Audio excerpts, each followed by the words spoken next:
Hello and welcome to the official podcast of Palate Exposure, featuring Ilona Thompson, a podcast for those seeking the ultimate in wine, food, and travel. Each week she interviews winemakers, chefs, celebrities, and a variety of guests that shape the way we enjoy life.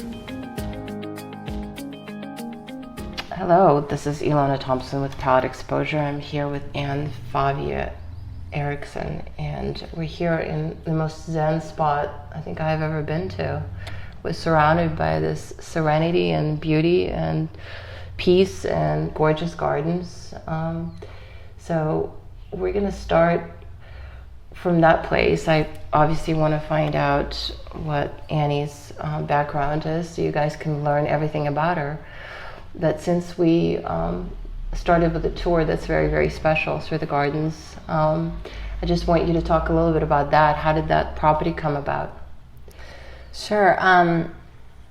This property has actually been so we're in Kongsgaard, Napa Valley right now, which is the southeastern corner of the Napa Valley, all the way on the southern end of the Vaca mountain range. And we love the Vaca mountain range because this is where all the volcanic soils are. And when you grow grapes, one of the greatest things about being in the Napa Valley is finding these wonderful volcanic soils. And the east side of the valley, this Vaca range, is comprised of predominantly volcanic soils. So this has been a range that we've been familiarizing ourselves with for many years. Both Andy and I, making wine and doing viticulture kind of up and down this eastern range. We also have worked on the western range, but the Mayacamas range, but less so. And we just are kind of drawn over here to the east side. And we saw this property many years ago, but it was out of our range. And Andy and I both fell in love with it because I grew up in Connecticut, and there are a lot of old homes there and old properties. Our house was actually a cow barn in the 1800s that was renovated, that I grew up in the 1970s. And I just am attracted to kind of older things. Napa Valley doesn't have very many old properties left, so when I saw this place, I just had a spot in my heart that leapt, Yeah. But it was actually a friend of ours bought it, and it ended up not being the right property for what he wanted to do. So many years later, we convinced him to sell it to us. So we bought the property in 2014 and moved in just a few days before the 2014 earthquake. Wow. And that was a little scary, and we realized that we needed to do a much bigger structural retrofit than we had originally set out for. And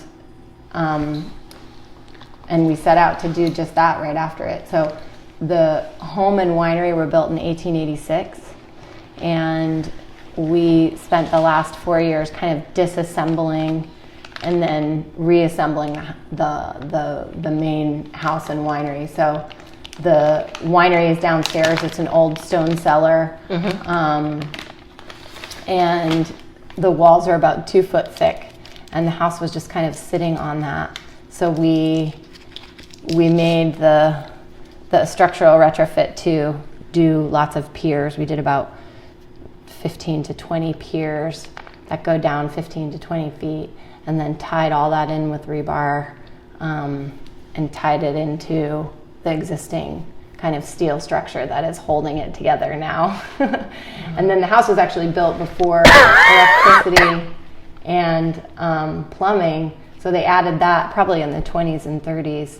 And when they did a real wonky job of it. So we gutted the whole upstairs and took it down to studs. We numbered every piece of wainscoting, every piece of molding, and door and hinge and window and everything, and put those all in construction trailers, numbered by the room, and then fixed everything on the inside and put it all back. So it looks quite historical there now, but it's absolutely updated, so that's great. It was a really interesting process, and we've renovated. Andy and I have renovated. This is our 4th property to renovate together, but this one was definitely the most significant, so it was fun.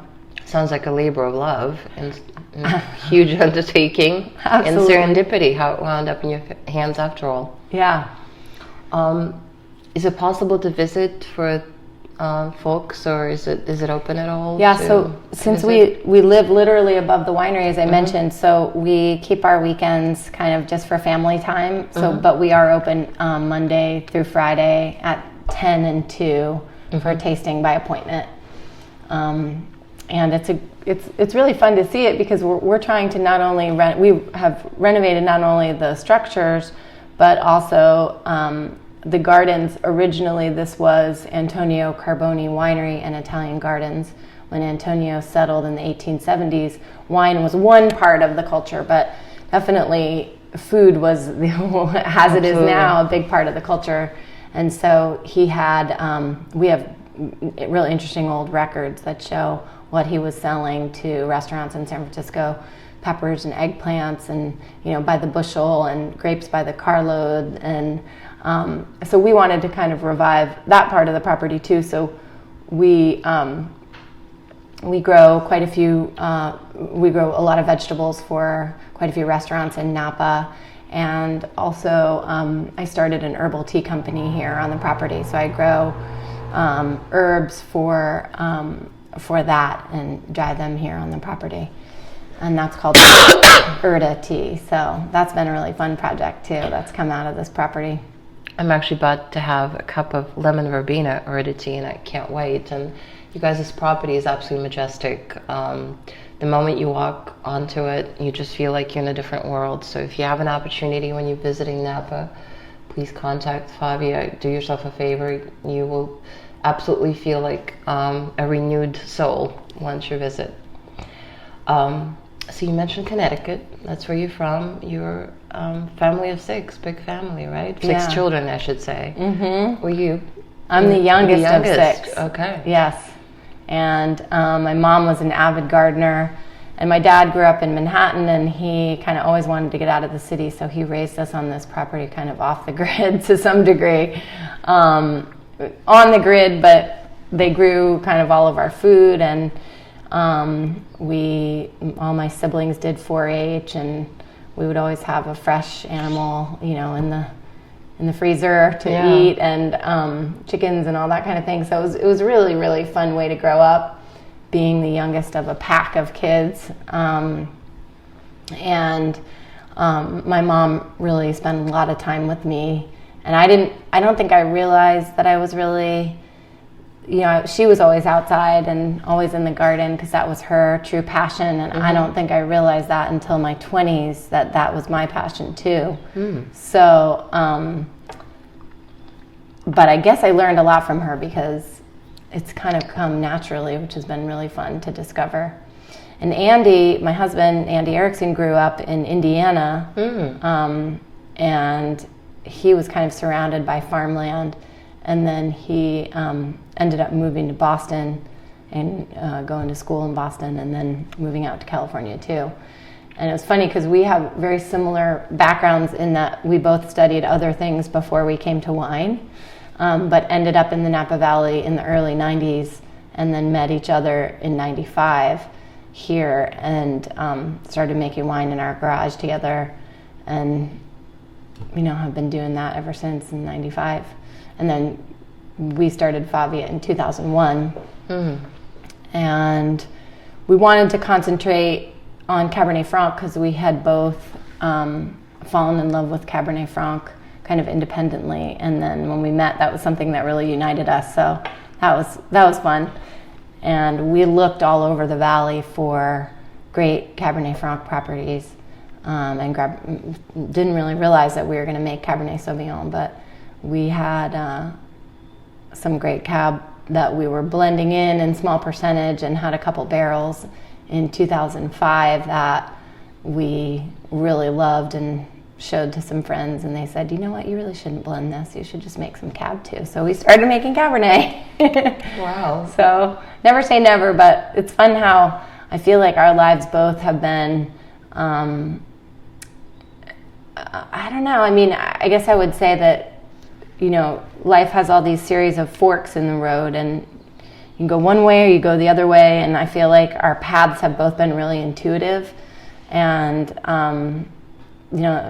just decisions have seemed relatively easy when you're kind of have your heart open and your third eye open a little bit. I think it's easy to make decisions. So we both kind of have followed this path, and how things have been, working really well since doing that, I feel like. It sounds very serendipitous again. You coming from similar backgrounds and uniting in Napa Valley over the love of wine. Your brand is certainly very well received by both trade and press, and what I've read over the years and what I tasted conversely is that it's very authentic, very genuine. That theme repeats itself through all the reviews and comments about your wine, and clearly the remarks that you've made point in that direction, because it comes from the heart, it comes from the intuition. It's very pure, it's very intentional, all the things that we like about wine. Yeah, well, we have the technical background. I went back and studied viticulture after my French literature and art history degree. Andy studied political science and Latin American politics. And then he went back to school and had his master's in enology. So we definitely have the science and use the science. But there's a lot of it that is really trusting nature. I would say that our winemaking is really based in the vineyard all year long, and number one, picking a great site. That's absolutely the most important decision that you can do when you're making wine. Luckily in Napa Valley there are a lot of great sites. We've chosen mostly sites, as I mentioned, on the east side of the valley in the Vaca Range, mostly up in the hills, actually all up in the hills.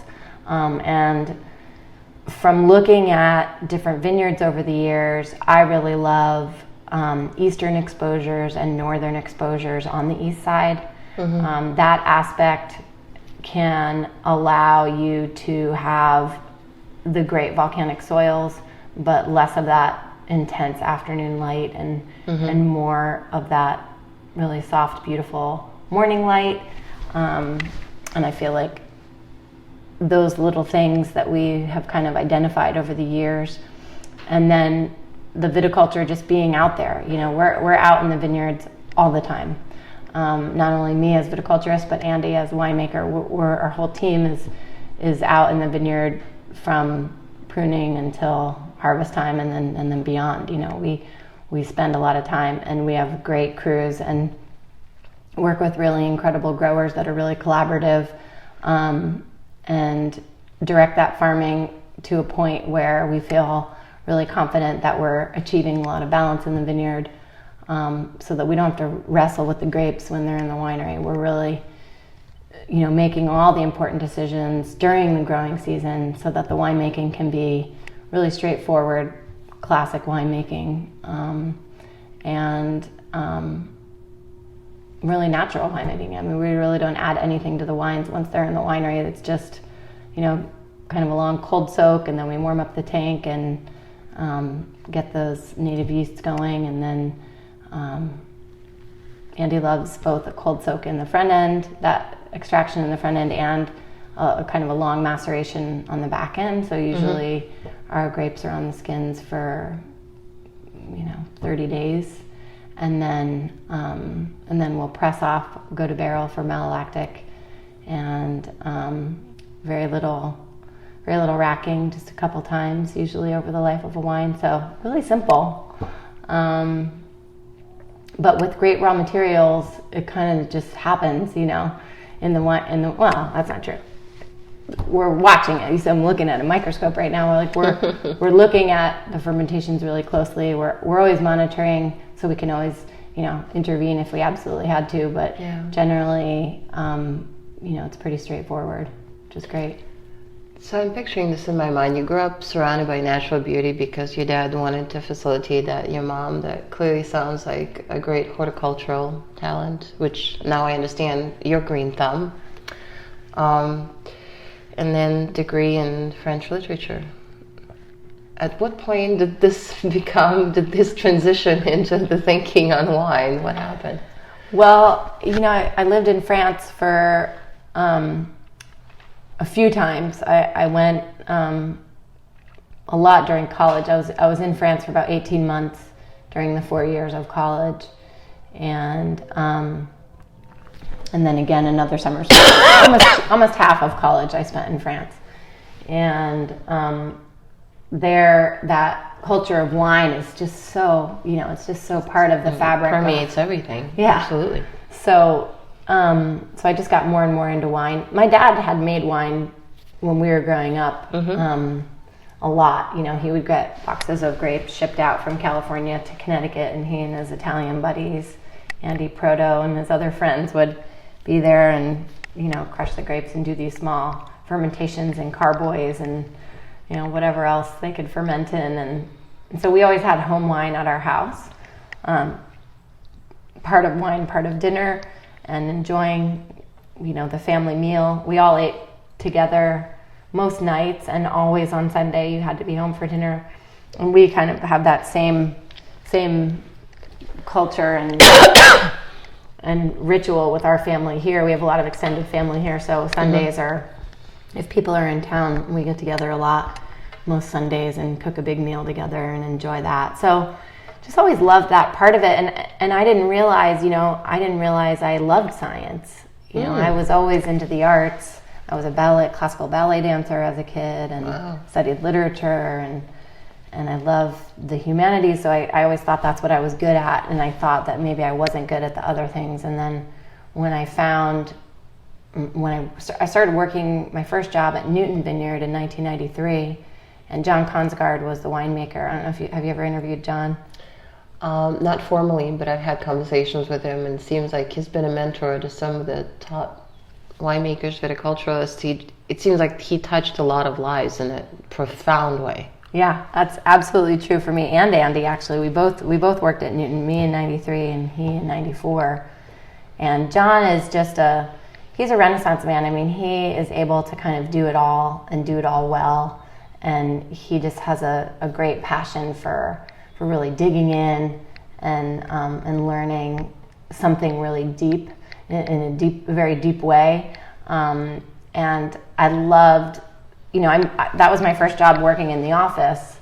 So I wasn't hired to do anything technical, but he was the winemaker, so I did, office work and helped translate for tours and things like that. But I really loved what he was doing. So I said, John, this obviously isn't the job for me. Do you think you could get me an internship? And I wanted to work for a woman just because it was something that was really important to me, that I learned how to model, working as a woman, a strong woman in the industry. So he actually introduced me to Kathy Corison, and I worked for Kathy for 2 years in her cellar. And she was such an amazing role model also for me, because she just, she just figures out when she started, she went to Davis in the 70s with all these guys, and with that class where John Kongsgaard and Lee Hudson and Bill Dyer and Doneen Dyer and a bunch of other people were kind of at Davis at that time, and they realized, these women that were initially in the wine business, they realized they needed to figure out a way to do everything that the guys were doing without brawn. So how do you use your brains to do these things? How do you use your will to do these things? And Kathy was such an amazing mentor, because that was kind of just part of her ethos, and also part of what she taught me. So so that was great luck to be introduced to her. And she bought the Kronos vineyard, and we went out to mess around and prune one day, and that's where the skies parted for me. I realized that I really wanted to be in the vineyard. So I went back to school and studied viticulture, and then wanted to work for a vineyard manager. And she had some amazing Cabernet Franc in her cellar that she purchased from David Abreu, who I didn't know who any of these people were. I mean, it wasn't like I was looking for the who's who of the Napa Valley. They just all kind of fell in my lap. I had no idea. And I was lucky enough to meet David one day on the crush pad and tell him, I love these grapes that you just delivered. The wine in the cellar is is my favorite Cabernet Franc there, and I just love this wine. I'd love to come see the vineyard someday. I'm graduating soon. I'd love to work for you if you ever have any openings. And he and I hit it off, and we ended up working together for over a decade. I did viticulture for him and project management during that period of late 90s and through the 2000s, when a lot of the vineyards were being replanted in the Napa Valley. Many of those vineyards had been planted to AXR rootstock and had phylloxera, so they all needed to be replanted. And also new projects that were being developed kind of up in the hills. So it was fun. We saw a lot of the valley from literally underground up, and that was so exciting for me. I love doing vineyard redevelopment. I think and new development. I just think, that whole architecture of building a great vineyard, choosing a great site, and choosing the right rootstock, and choosing the right trellis system, and spacing, and aspect, and row direction, and all the things that you do to build that architecture of a world-class vineyard seems very it's just fun to me. So that's really what I dug in on, and learned a lot, and that kind of helped me figure out what areas in the valley Andy and I wanted to make our wines from, what vineyards showed the characters that we really wanted to see. That was a really long answer. Sorry. No, it's a great answer, and there's a lot to unpack within that answer. In the 90s, a lot of cult wineries started appearing on the horizon, and they took the world by storm. And I suspect you worked and designed a lot of vineyards that those wineries owned. Yeah, that was definitely a time of a lot of, like I said, a lot of redevelopment and new development, and when California and Napa in particular just came on the map of being able to make wines of pedigree and mm-hmm. wines that could stand next to the best wines in the world, and I think that's just a testament to this beautiful valley and how it's just really suited for grapes. Well, in my memory, it was rather fast and furious. It was just such an intense, almost an onslaught of extraordinary producers that were, getting high scores almost immediately from the first vintage. And everybody was asking who was responsible for that, and of course winemakers got a lot of credit that they deserved, but there's also that viticultural piece that is not talked about often, but that is what made it possible. Yeah, I think there are, I know you mentioned Mike Wolf and definitely working with David and many other great viticulturists in the valley, and I think the thing about planting a vineyard and seeing its potential, it takes a while for people to see it. A viticulturist can see it, but it takes years. I mean, if you identify a great site in year one, and then you do all your, you get all your entitlements and you do all your work to plan the vineyard. That takes another year, and then you plant the vineyard. So you usually plant rootstock year one, and then you graft that in the spring of the next year. And then you have a couple more years of training that vine.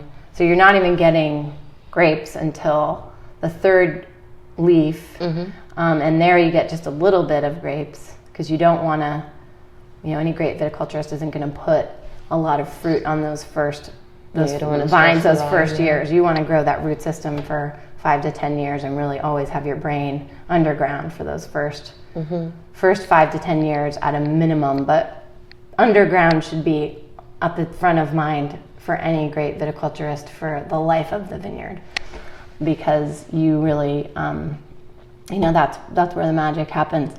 So it's hard to it's a long process. Yeah. So then if you think that first fruit, and then 5 years later, 5 years of fruit, the vines are producing probably their capacity, their full capacity.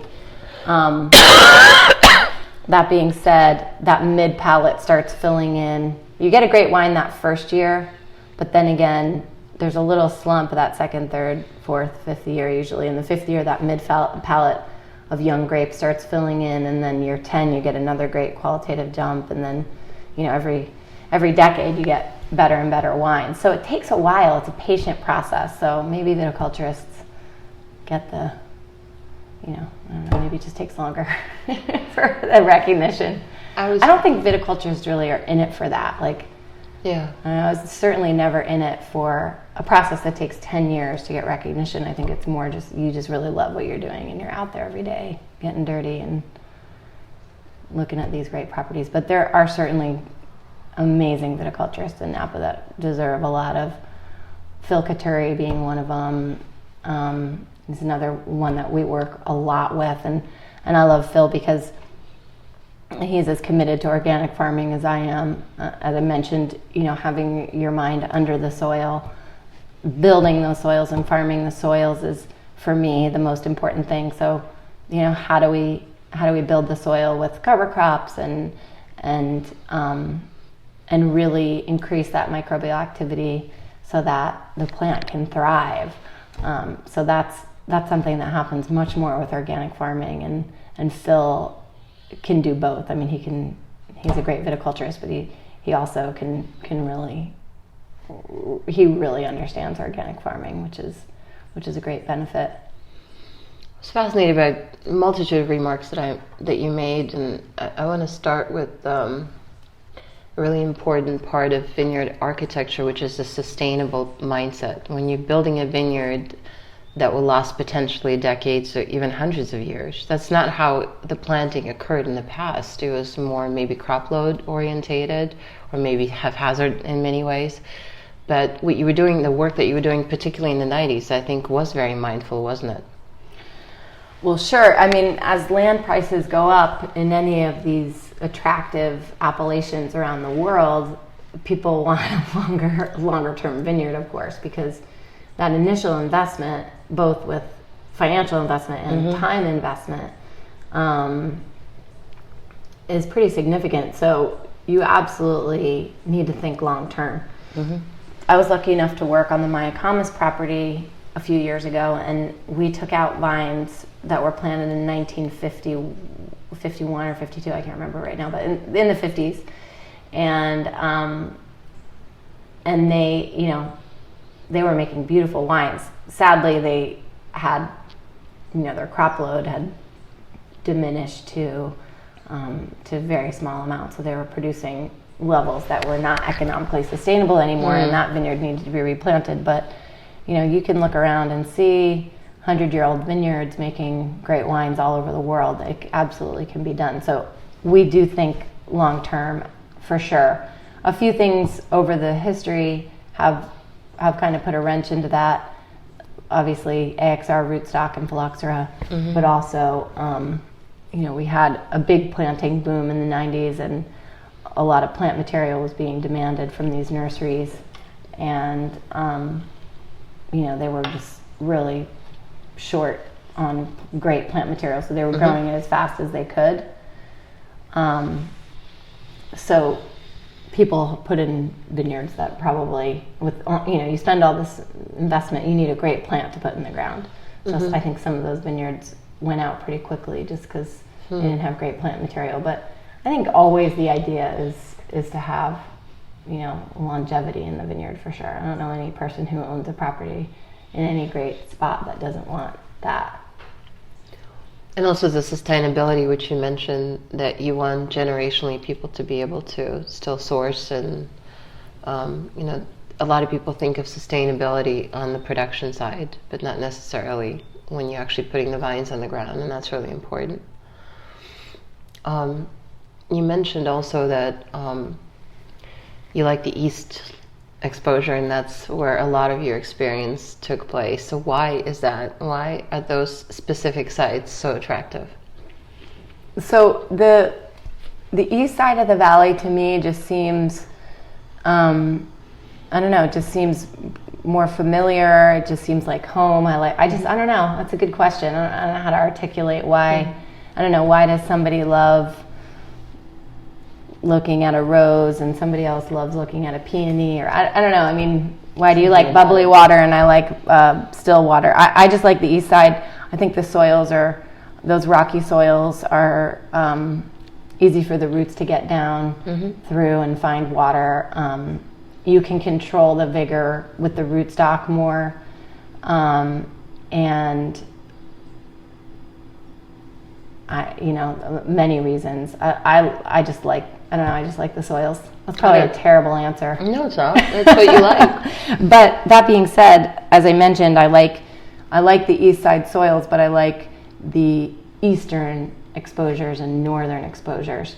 So that means that they're not facing west. So why I like that is I like wines that are a little bit more restrained. We don't add acid to the wines, so we really just want to have the grapes in the tank and be able to show the time and the place. It's a big thing for Andy and I, is showing the year and that vineyard from that year. So we don't want to be manipulating what the year has given us, if at all possible, and that's a rule that we've made, with our winemaking team. So transparency is really important to you. And yeah, we're not making a lot of wine, so we want to be able to show the beauty of the vineyard from that year. So because of that, we want to try to pick at an earlier Brix, and I think the work that we've been doing over the past 15 years to 2 decades has really helped us get physiological ripeness before the rapid sugar accumulation.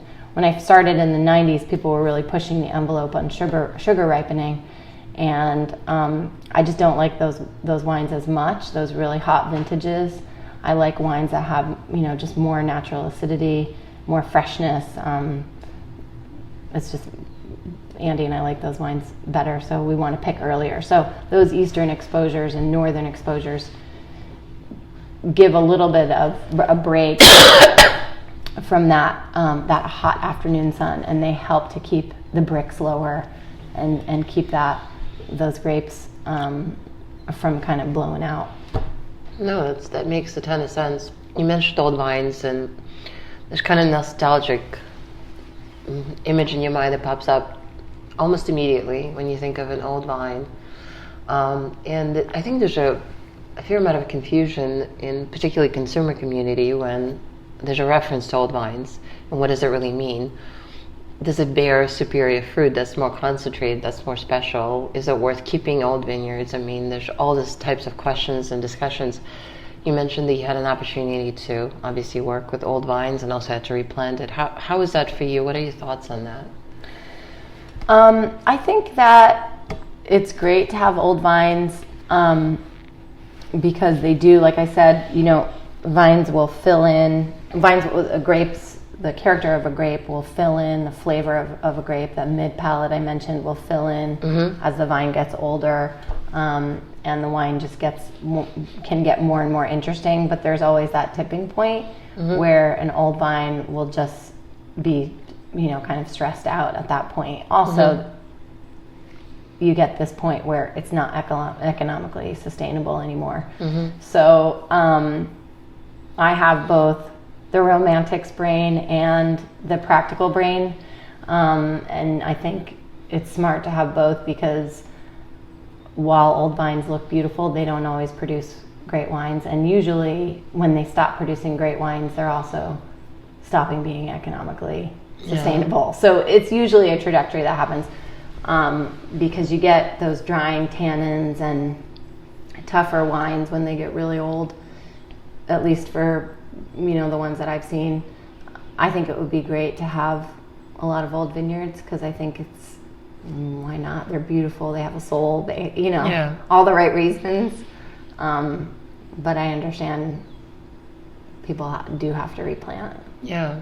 No, obviously. You can't buy a piece of property in Napa Valley for whatever the land prices are now, $500,000 an acre for a fancy property, and then not get a few tons of grapes per acre. Absolutely. No, it's just reality, like you said. So is it possible to design a vineyard to the specifications of the wine that you have in mind? So in other words, is it possible to reverse engineer from the style and a concept that you have theoretically in your head. Let's just say that I want to be a vintner and I want to have the wine that has a specific set of characteristics. And I sit down with you and I ask, can you plant a vineyard to those? Is that a possibility? Yes and no. Well, I think, if you're somebody who wants to come to the Napa Valley and you know that you love wines from, the character of wines from the east side of Oakville, and you just love that power, intensity, force, that those wines have, absolutely that can be achieved in that neighborhood for sure. But that being said, I don't like to say, oh, I want this vineyard to taste like this. You have to let the vineyard speak. I think it would be totally presumptuous to say, yes, I can make this vineyard taste like this. That's silly. I absolutely cannot do that, nor can I don't think anyone else, nor would they want to. I mean, I think you'd be pulling someone's leg if you said that. But certainly there's obviously great truth and great information that each appellation has kind of a character to it, and a set of characteristics that makes it from that neighborhood, taste a certain way. But I like to just think of putting together a vineyard site and making a wine by letting that site speak through. So how do I balance this vineyard as best as I can through that great planning, putting that vineyard architecture in the right way so that those vines you're not going to be struggling with. You get one chance to put together a great vineyard so that you're not struggling with the vineyard, either trying to invigorate the vineyard or devigorate the vineyard for the rest of the vineyard's life. The conclusion of this interview can be found in the next podcast, already available for your download. Thanks again for tuning in to the official podcast of Palate Exposure, featuring Ilona Thompson.